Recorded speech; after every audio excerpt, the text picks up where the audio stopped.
মাথার উপর সূর্যের প্রখরতা আর তীব্র তাপদাহ সহ্য করতে না পেরে রাজধানীর বিজয় সরণি চত্বরে এভাবেই জলকেলিতে মেতেছেন এই শিশু। শুধু শিশু নয়, প্রচণ্ড গরমে সব বয়সের মানুষের নাভিশ্বাস উঠেছে। রোদের তাপমাত্রা থেকে বাঁচতে কেউ বের হয়েছেন ছাতা নিয়ে, আবার কেউ বা কিনছেন ডাব। খুবই গরম পড়েছে, অফিসে যাওয়া খুব ডিফিকাল্ট হয়।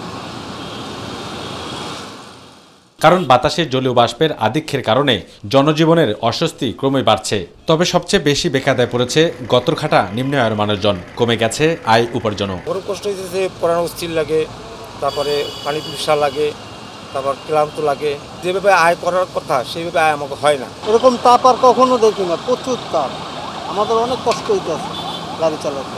দেশের তাপমাত্রার এমন পরিস্থিতিতে আবহাওয়া অধিদপ্তরের আগাম বার্তা কি? মে মাসে যেটা হয় হচ্ছে তাপমাত্রা কিছুটা কম থাকে, তবে যেটা হয় জলীয় বাষ্প পরিমাণ বেশি থাকে। তবে ওই সময় যদি আপনার মাঝে মাঝে বৃষ্টি হয়, সেক্ষেত্রে অনেকটাই আপনার তাপমাত্রা নিয়ন্ত্রিত থাকবে। আর কেনই বা হিট অ্যালার্ট জারি করেছে আবহাওয়া অধিদপ্তর? আগামী আরও ৩-৪ দিন মোটামুটি এই কন্ডিশন থাকবে, যেহেতু আপনার বড় ধরনের বৃষ্টির সম্ভাবনা নেই। এই জন্য আপনার সহসাই আপনার তাপতে নিয়ন্ত্রিত আসবে, অর্থাৎ ৩৬ নিচে আসবে, এটাই সম্ভাবনা নেই।